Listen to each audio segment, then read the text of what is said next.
Hello दोस्तों, स्वागत है आपका हमारे इस यूट्यूब चैनल में। तो आज हम लोग देखने वाले हैं यहाँ पे साइंस के 25 क्वेश्चन।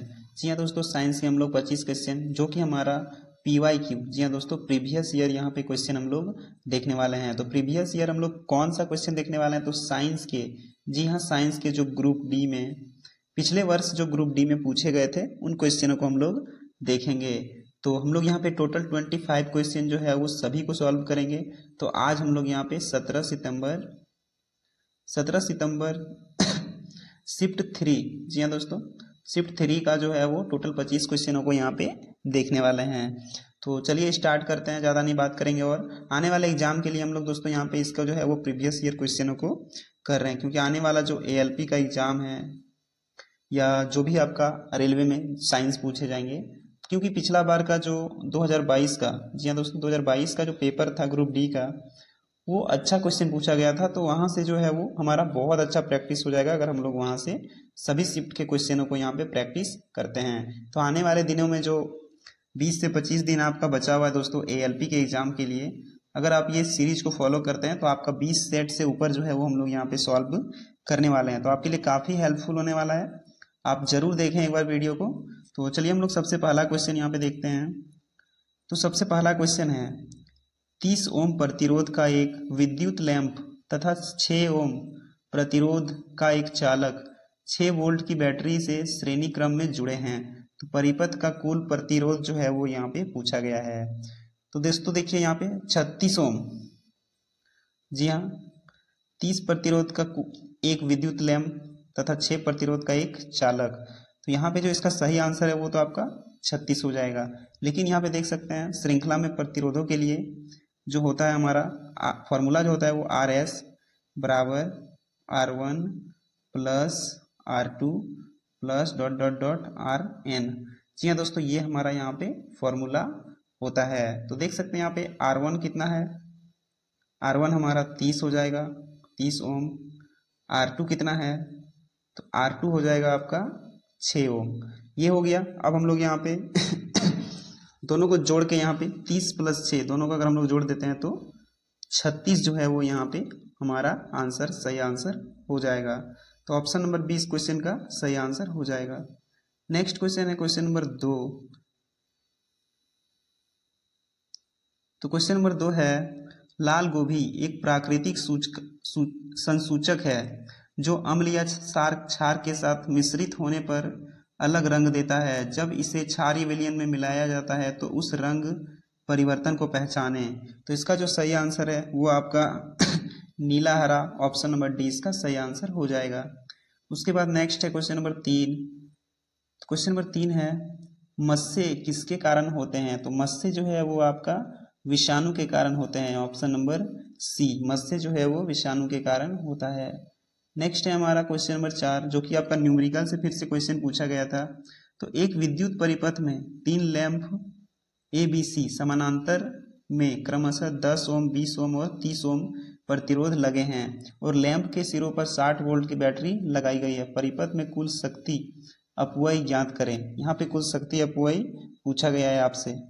तो वही फॉर्मूला दोस्तों लगेगा यहाँ पे, 1 बाय इसमें RP बराबर 1 by R1 plus 1 by R2 plus 1 by R3। ठीक है, ये हो गया आपका फॉर्मूला, आप इसको नोट कर लें। तो अब चलिए हम लोग यहाँ पे देखते हैं। तो 1/10 प्लस 1/20 प्लस 1/30, अगर आप इसको पूरा सॉल्व करते हैं तो आपका जो RP 1 बाय RP बराबर आएगा वो आपका 11/60 आ जाए। अगर आप इसको सॉल्व करते हैं तो 1 बाय RP आपका 11/60 आएगा।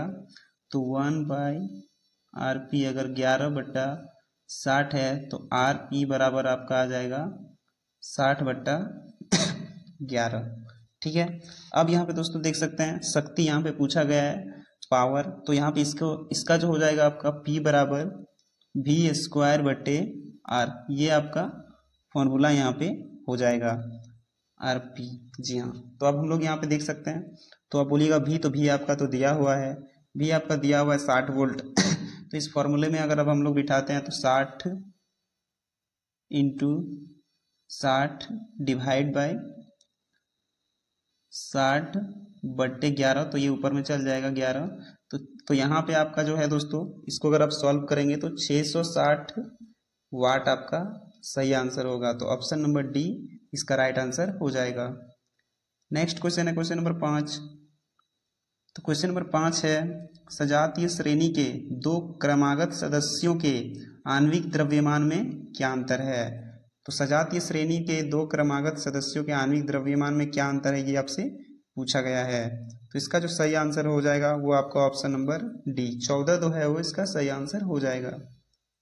नेक्स्ट है क्वेश्चन नंबर 6।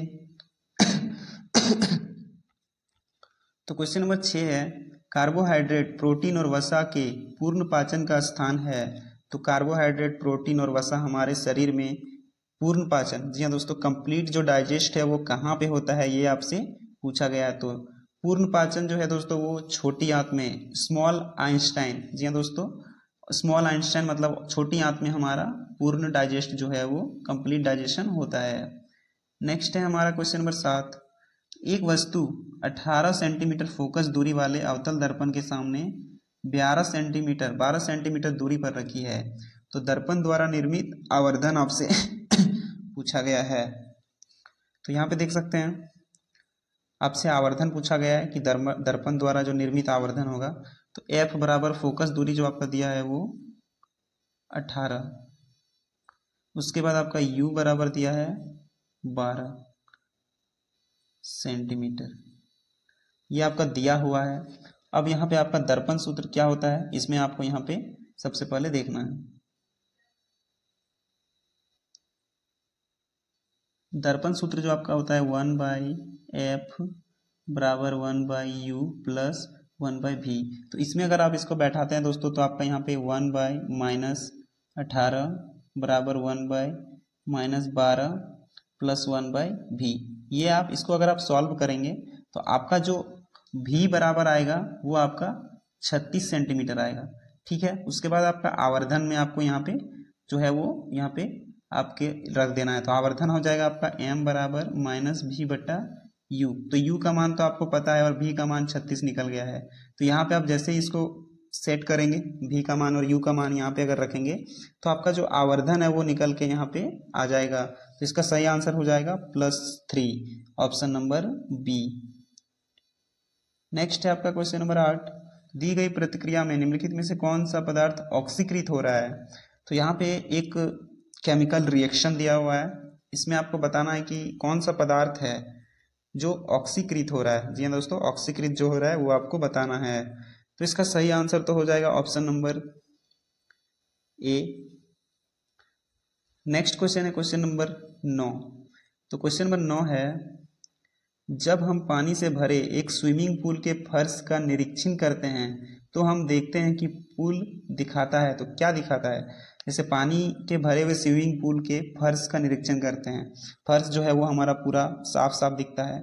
तो हम देखते हैं कि पूल कैसा दिखता है।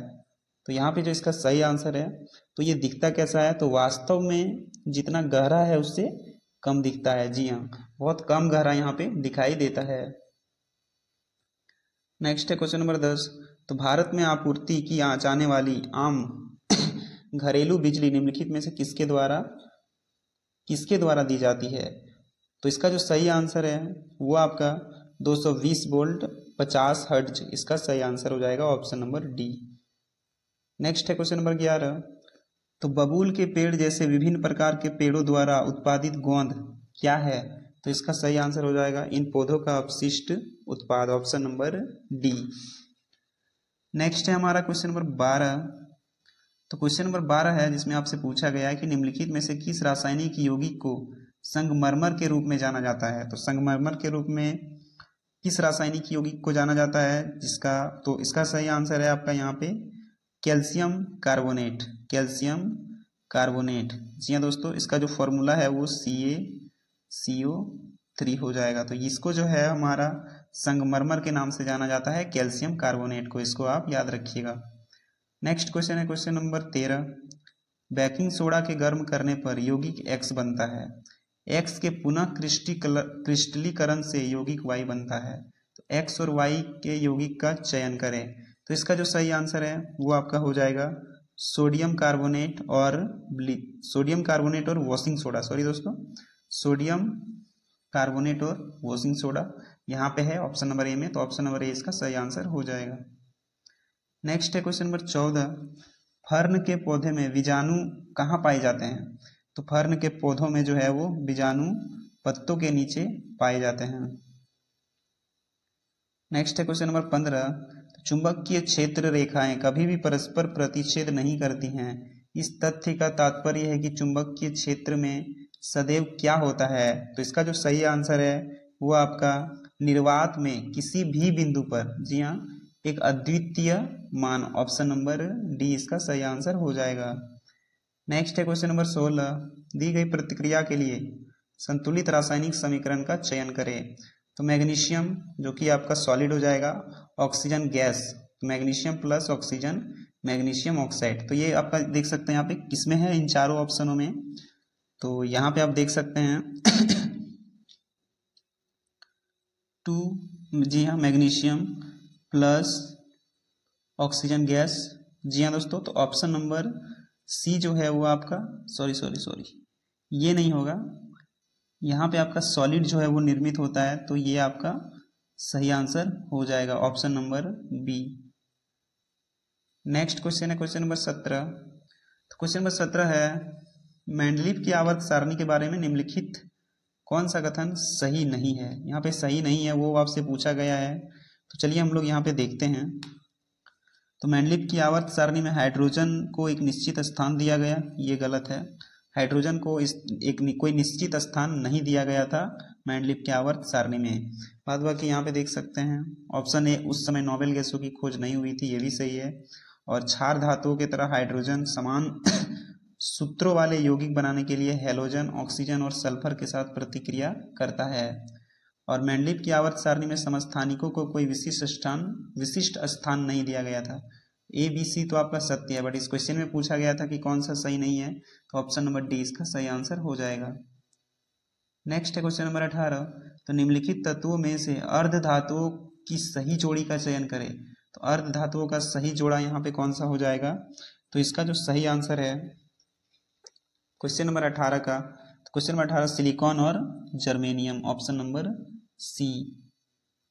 नेक्स्ट है हमारा क्वेश्चन नंबर 19। क्वेश्चन नंबर 19 है 6 सेंटीमीटर व्यास की एक वस्तु को 5 डायोप्टर की क्षमता वाले लेंस के सामने 10 सेंटीमीटर की दूरी पर रखा जाता है, तो वस्तु का प्रतिबिंब का व्यास कितना होगा, ये आपसे पूछा गया है। तो डायोप्टर यहाँ पे क्या दिया हुआ है? तो आपका यहाँ पे 6 सेंटीमीटर, जी हाँ दोस्तों, डिस्टेंस है, सॉरी। और यू जो है वो आपका डायोप्टर यू आपका 10 सेंटीमीटर दिया गया है। शक्ति